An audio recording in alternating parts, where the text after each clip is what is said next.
You're kidding me, I muttered under my breath, staring at the man who had just barged into my office without knocking.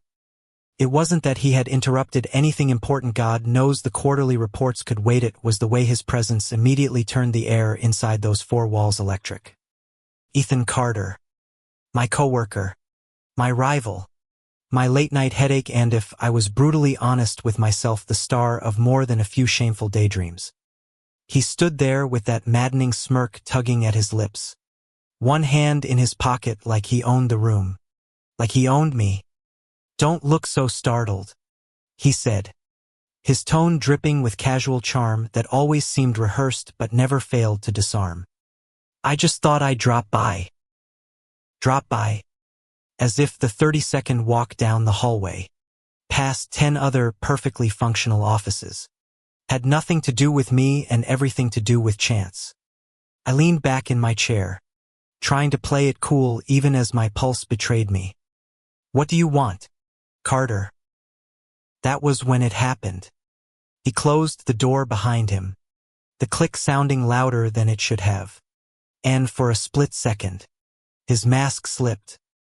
His eyes softened, hesitant, like a man stepping out of armor he had worn too long. And that was the exact moment I knew he wasn't just here to talk business. The thing about New York is that it teaches you to hide. Hide your fears behind confidence, your exhaustion behind coffee, your loneliness behind noise. I had mastered the art. Or at least, I thought I had, until Ethan came along. From the moment we met, he had been a thorn in my side. Always faster with a comeback, sharper with a strategy, more charming in front of the clients. He made me hate him for how much I wanted to be him, and worse, how much I wanted him. But I wasn't reckless. Not in this office. Not in this city where every whisper could travel faster than truth. I buried my feelings, packed them away with the neatness of a man who had built his entire life on control.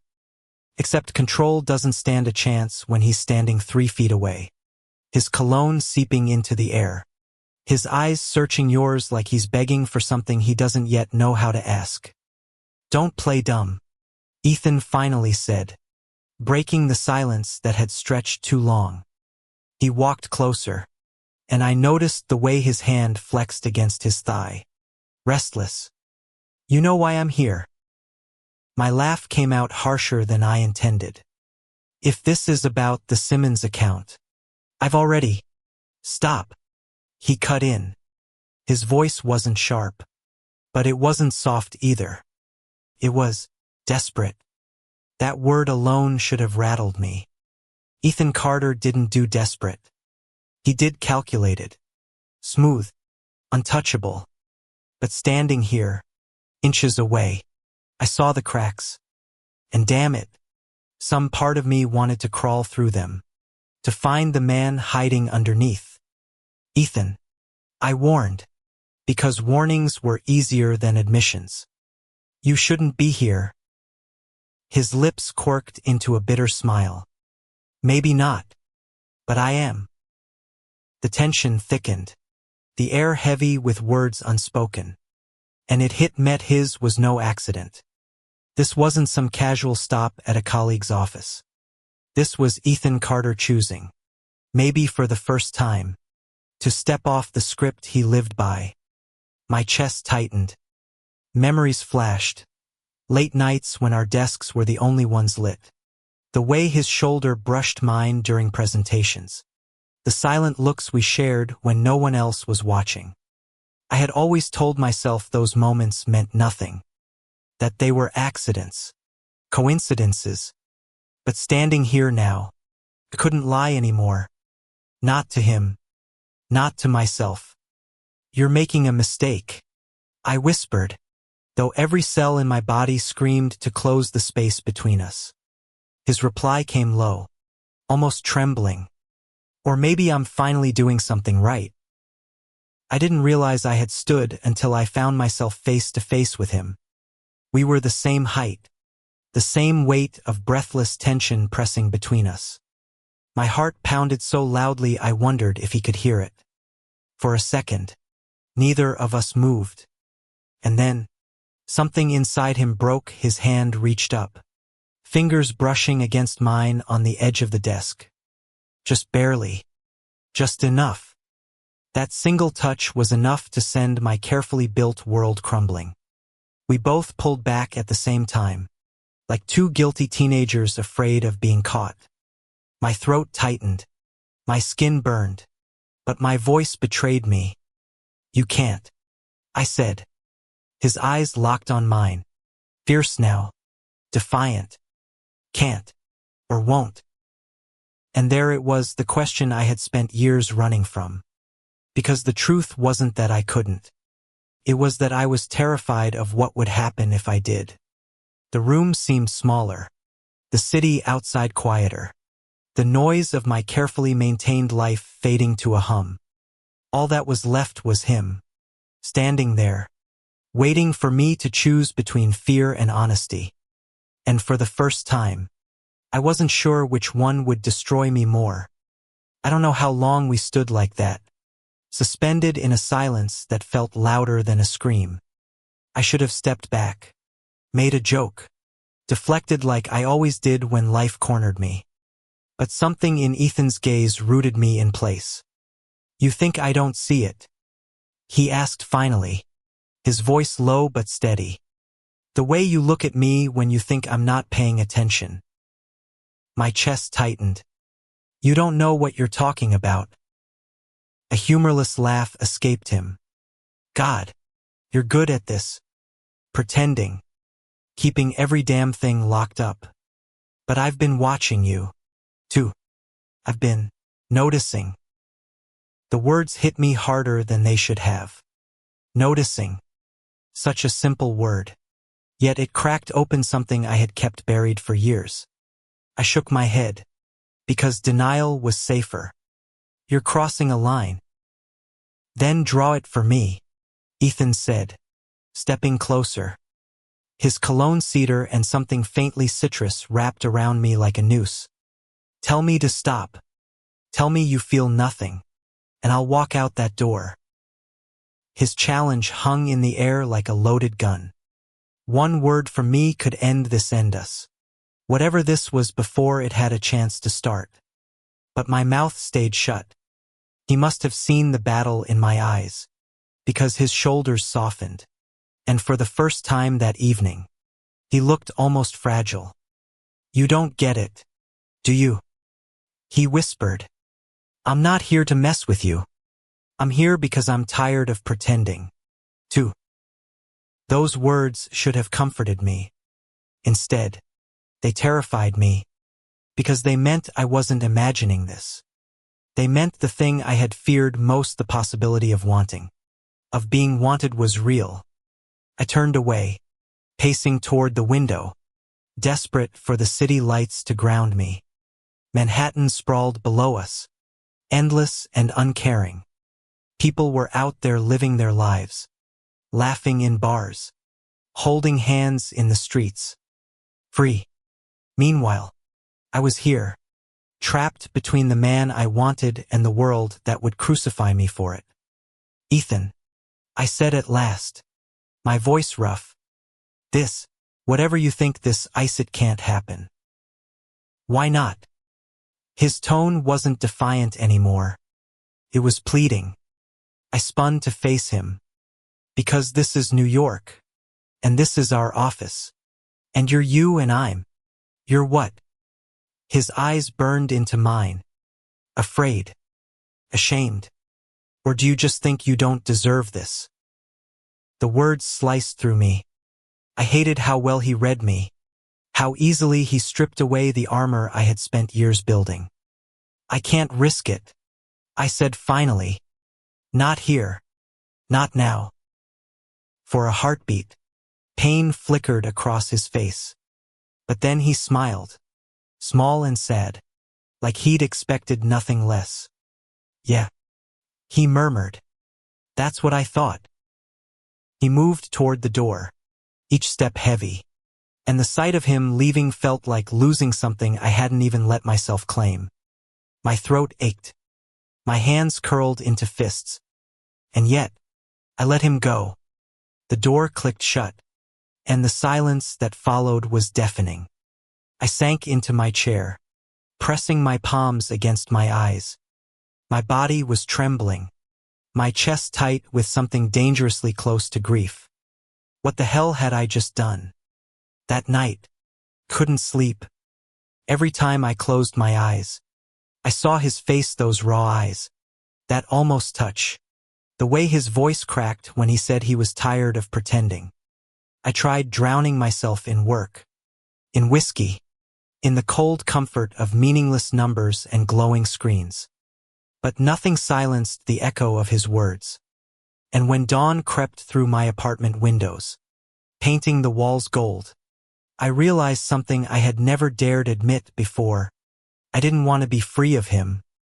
The next day at the office was torture. Ethan avoided me, and I avoided him, and the space between us became its own kind of prison. He joked with others, charmed clients, wore that same untouchable mask, but every time our eyes met across the room, I saw it.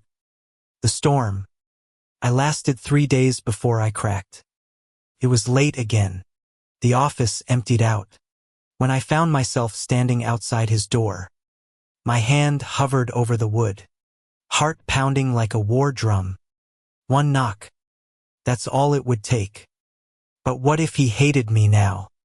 What if I'd pushed him too far? I was about to turn away when the door opened from the inside. And there he was, jacket slung over his chair, tie loosened, sleeves rolled up. He looked as exhausted as I felt. We froze, staring at each other, two cowards caught in the act of almost bravery. Finally, he broke the silence. Couldn't sleep either. I laughed softly, bitterly. Haven't slept in days. Something shifted in his expression. He stepped aside, letting me in. The office felt different that night. Warmer, smaller, as though the city outside had faded into nothing. I sat on the edge of his desk while he leaned against the wall, arms crossed. For once, he didn't look like the invincible Ethan Carter. He looked human, tired, vulnerable. I was cruel. I admitted, the words tasting foreign on my tongue. I pushed you away because I was scared.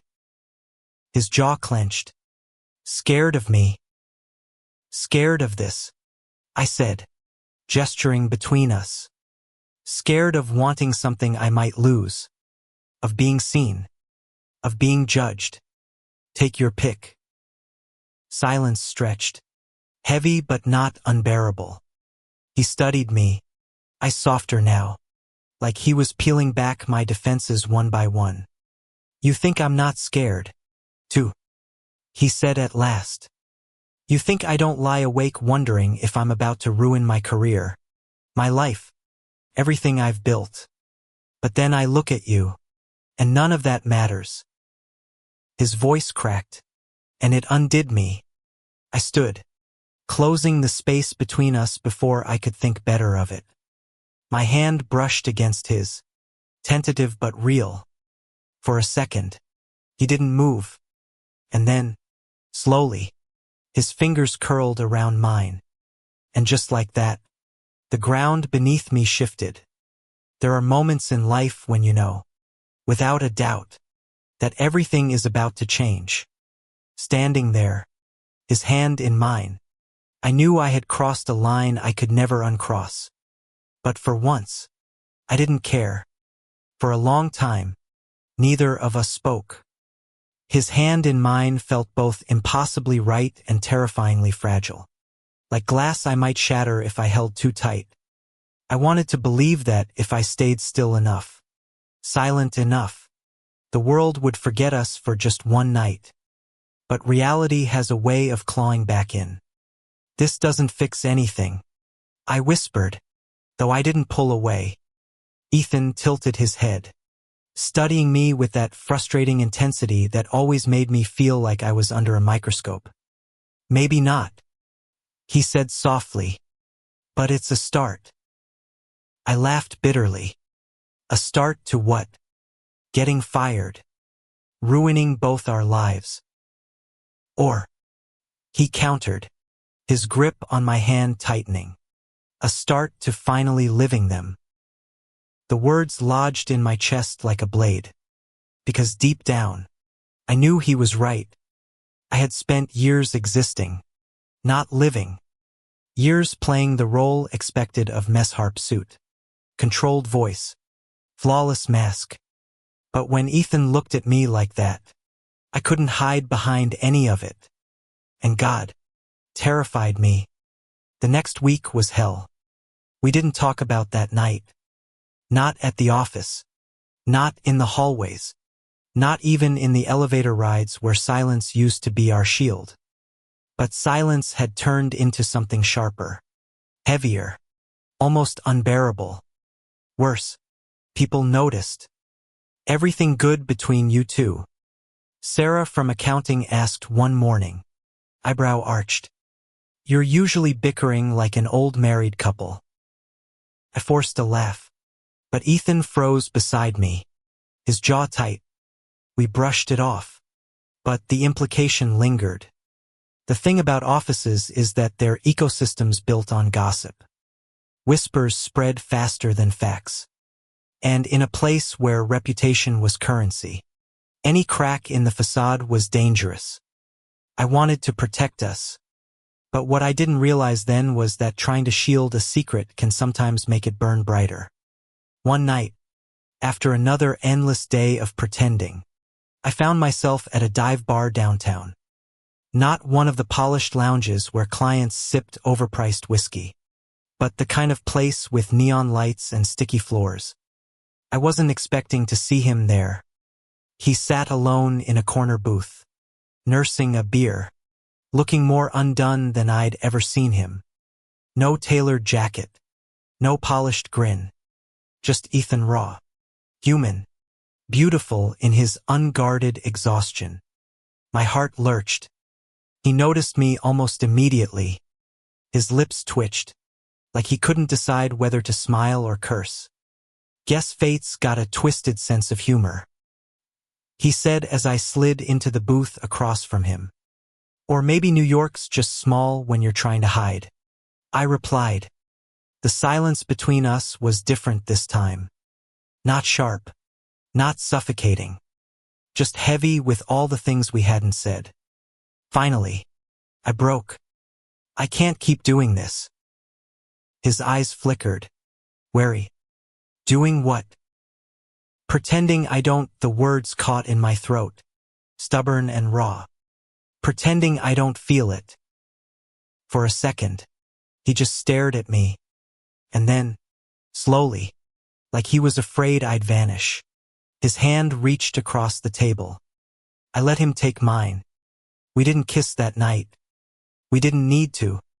Just sitting there, in a dingy bar where no one cared who we were. Felt like the bravest thing I had ever done. But bravery doesn't erase consequences. The storm broke 2 weeks later. We were working late on a presentation for the Simmons account. Our heads bent over the same laptop screen. When the door burst open, it was our boss. For a split second, I thought maybe we looked normal. Just two co-workers huddled over a project. But then I noticed the way Ethan's knee pressed against mine.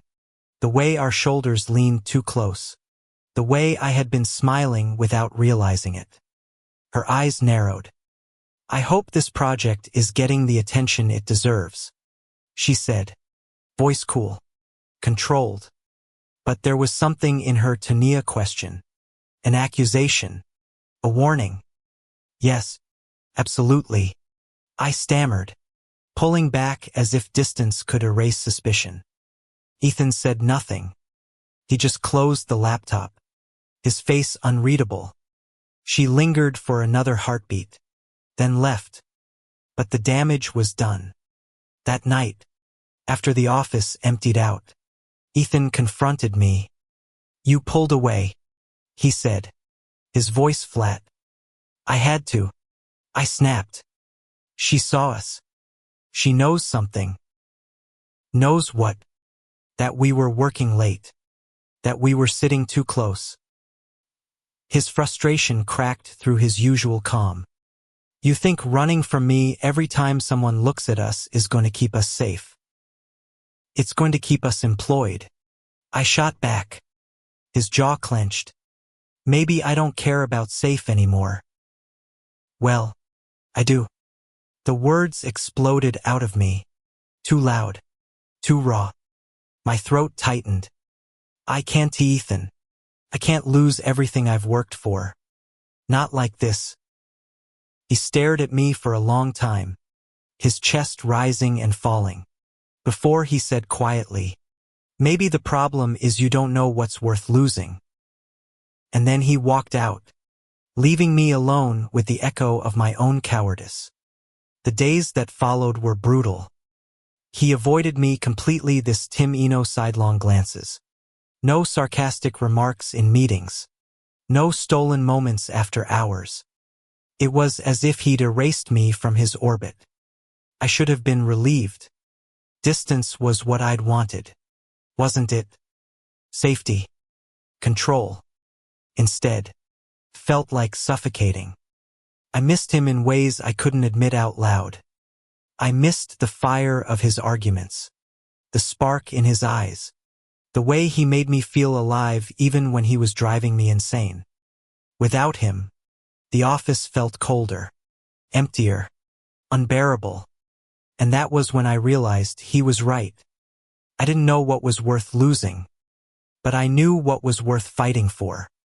So one night, when the city outside was alive with rain, I went to his apartment.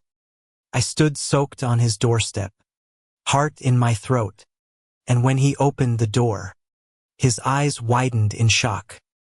"What are you doing here?" he asked, voice rough. "I'm done hiding," I said simply. My voice shook, but my resolve didn't. I don't care if the office finds out. I don't care if the world does. I can't keep pretending you're not the one thing I want most. For a moment, silence stretched between us, broken only by the rain pounding against the street.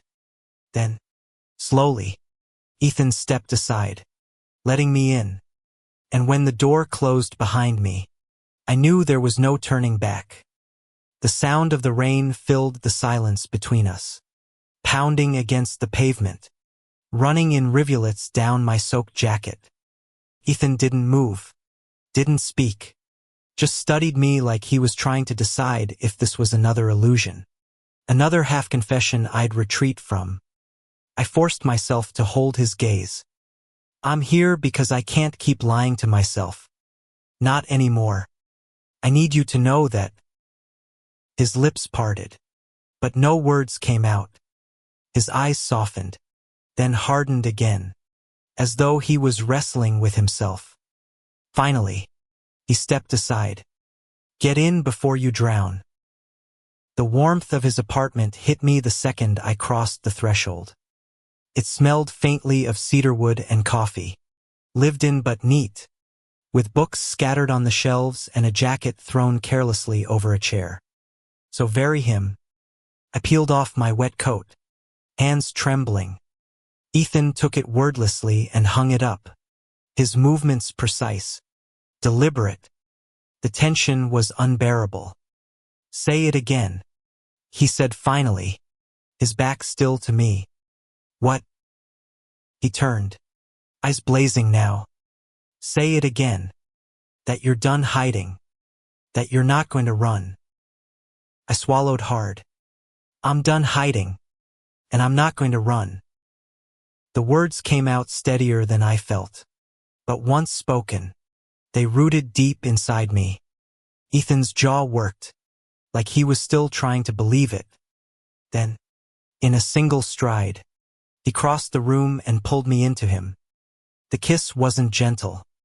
It was years of denial crashing into hunger, anger folding into need. I clutched his shirt like it was the only solid thing in the world. And for once, I didn't think about consequences. I thought about him.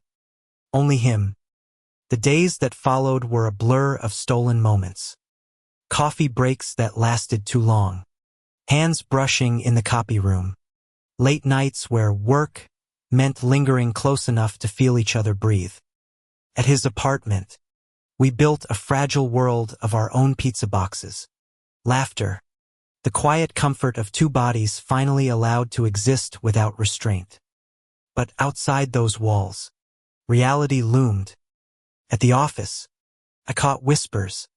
People noticing how often we disappeared at the same time.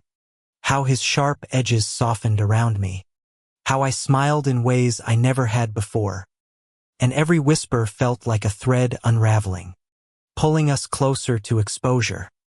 I tried to ignore it. Ethan, reckless as always, didn't seem to care. But deep down, I knew the storm was coming. It arrived sooner than I expected. One Monday morning, our boss called me into her office. She didn't waste time. "I'm going to be blunt," she said, folding her hands on the desk. "There are rumors about you and Carter." My stomach dropped. "They're just that, rumors," I said quickly, my voice too sharp. Her eyes narrowed. "I hope so. This firm has no tolerance for complications, especially between colleagues. It undermines professionalism, credibility." Heat flared in my chest, anger, fear, shame all tangled together. "Understood." She dismissed me with a wave, but the warning echoed in my head all day like a threat carved into stone. That night, I told Ethan. He listened in silence, pacing the length of his living room. When I finished, he stopped, hands on his hips, eyes burning. "So what? We let her scare us. We crawl back into our cages and pretend this never happened." "You don't get it," I snapped. "It's not just about her. It's about everyone. The clients, the partners, the people who would use this against us. This isn't just risky. Ethan, it's suicidal." He stared at me, breathing hard. "You think I don't know that? You think I haven't run the math 1,000 times? But here's the thing, I'd rather risk everything than go back to living like I don't feel this." His words were a mirror I didn't want to look into. "I can't lose this job," I whispered. "I can't lose everything I've worked for." "And what about me?" He shot back. "What about losing me? Is that just collateral damage?" The silence that followed was sharp enough to bleed. For 3 days, we didn't speak. Not at work. Not outside. The distance was worse than any fight. It hollowed me out, left me cold in ways even the city couldn't mask. But then came the Simmons presentation. We were both on stage, side by side, presenting to a room full of executives. Our lines were flawless, our strategy airtight. But beneath the surface, every glance was loaded, every brush of his sleeve a scream I couldn't silence. And afterward, when the applause died down and the room emptied, I couldn't take it anymore. I pulled him into a deserted hallway, my voice shaking. "I don't care what it costs. I can't do this without you." For a moment, he just stared at me, like he wasn't sure if he could trust me again. Then, slowly, a smile tugged at his lips, small, tired, but real. "Finally," he murmured, before pulling me into his arms. "But love doesn't erase fear. If anything, it sharpens it." Every day after that felt like walking a tightrope. Every laugh, every touch, every glance was a risk. And the higher we climbed, the more terrifying the fall became. And fall, inevitably, we did. The fall came fast. One careless moment. That was all it took. We were at a client dinner, tucked in a corner booth, exhaustion lowering our guard. The night blurred with wine and laughter. And when Ethan's hand brushed mine under the table, I didn't pull away. I should have. God, I should have. But I didn't. The flash of a camera was almost imperceptible. But the fallout was immediate. By Monday morning, the photo was everywhere, circulating in inboxes, whispered about in hallways, dissected like evidence at a trial. The angle wasn't explicit, but the implication was clear. Two men. Too close. Too comfortable. Too much. The summons came before noon. Our boss's office. Both of us. Side by side. She didn't yell. That would have been easier.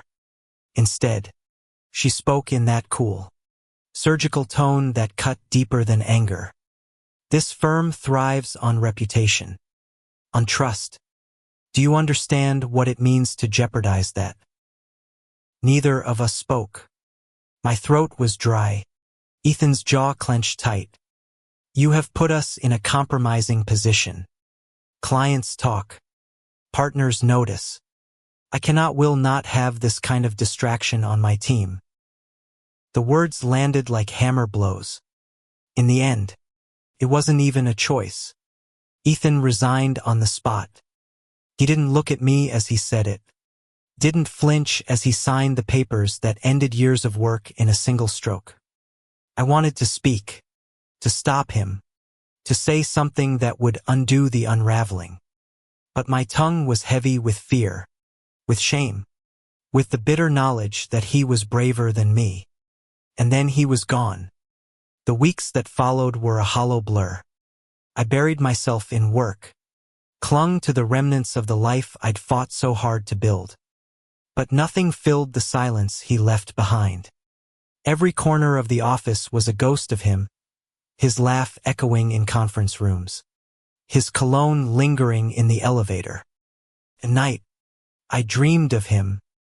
At dawn, I woke with his name burning in my throat. And every day, I hated myself a little more for letting him walk away. Until one evening, when I found myself standing outside his apartment again. I hadn't planned it. I'd left the office and walked aimlessly through the city, my body moving faster than my thoughts, until the streets carried me here. The building loomed above me, the same warm glow spilling from his window. My hands trembled, my chest tight. For the first time in my life, I was ready to beg. He opened the door with surprise etched across his face. His hair was messier, his eyes tired. But he was still Ethan, still the man who had cracked open every part of me I'd tried to keep buried. "What are you doing here?" he asked, echoing that night in the rain. This time, my answer was steady. "I'm here because I was a coward, because I let fear dictate my life, and because losing you made me realize I don't care about the job, or the firm, or the whispers.